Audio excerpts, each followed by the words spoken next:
There you go. That's the flight. Taming the tee pad is all about understanding coefficients of friction and mastering the surface that you're planting on. It's about trust and stability and balance. If you've ever watched the great Paul McBeth, the GOAT of disc golf, get ready to throw a shot in a tournament, and particularly when he's playing in a tournament where he's doing well, you might notice him doing one peculiar thing. It looks kind of like this.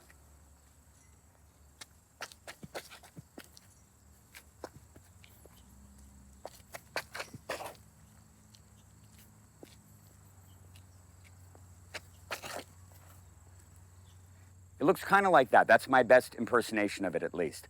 So the question is, what is Paul doing there? Quite simply, Paul is taming the tee pad. When you first encounter a tee pad in the wild, a wild tee pad, you have no idea what it feels like. You don't know how slippery it is. You don't know how it interacts with your feet. You have to begin to feel it out. In this case, this surface has become quite familiar to me. I've been throwing on it now for 4 days. And I've been a little bit inspired to tell this story because of our proximity to an equestrian course where people have been galloping and cantering and running and walking for the last 4 days. Taming the tee pad is a little bit analogous to actually taming a horse. If you think about when a horse is ridden for the first time, it doesn't want a person on its back. That feels strange. It's 170 pounds right in the middle of its spine. The horse doesn't want you there. The horse wants to shake you off. And so it makes little tiny movements to try to throw you off. It might actually even gallop or jump. It might rear up on its front legs or kick wildly to get you off of it.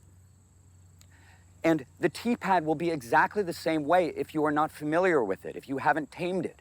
If you don't trust the surface, when you gallop down the tee pad and your brain doesn't trust that this surface will hold you, you will begin to slip before you even come into contact with it. You have not tamed it yet. A lot of people struggle to transfer practice indoors to the outdoors.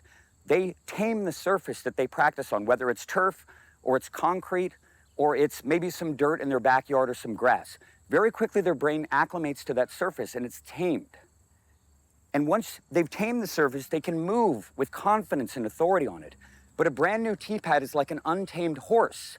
It doesn't know you and you don't know it.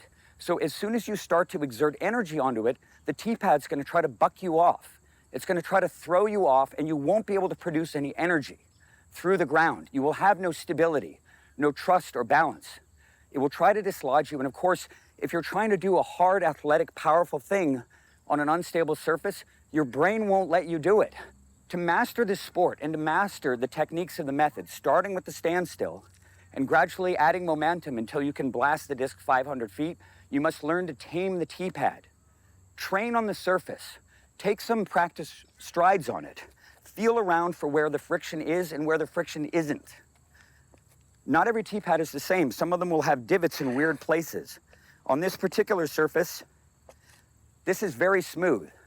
Hundreds of thousands of feet have planted on that part of the tee pad. So it might actually be better for me to plant here instead, rather than here. This is a little bit closer, but this is more stable. There's a lot more energy there waiting for me to grab a hold.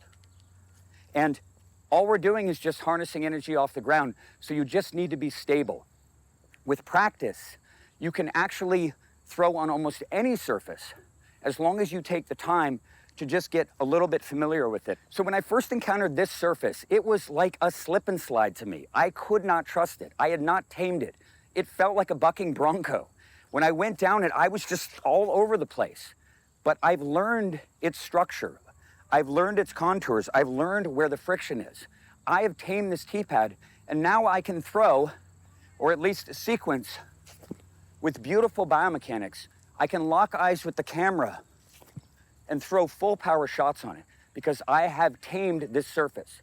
In order to throw far in this sport, you must trust the ground. You must trust the surface so that you can draw energy from it. And it's kind of a reciprocal relationship. If you train the tee pad, if you really make that your focus, every time you step onto a new surface, you will feel all the stability you get back at your home course, back in the field, back in your lab, and you will bomb the disc with the best of them. Good luck with that. There you go. That's the flight. Super, super efficient. All right, I'm feeling like I can trust it better.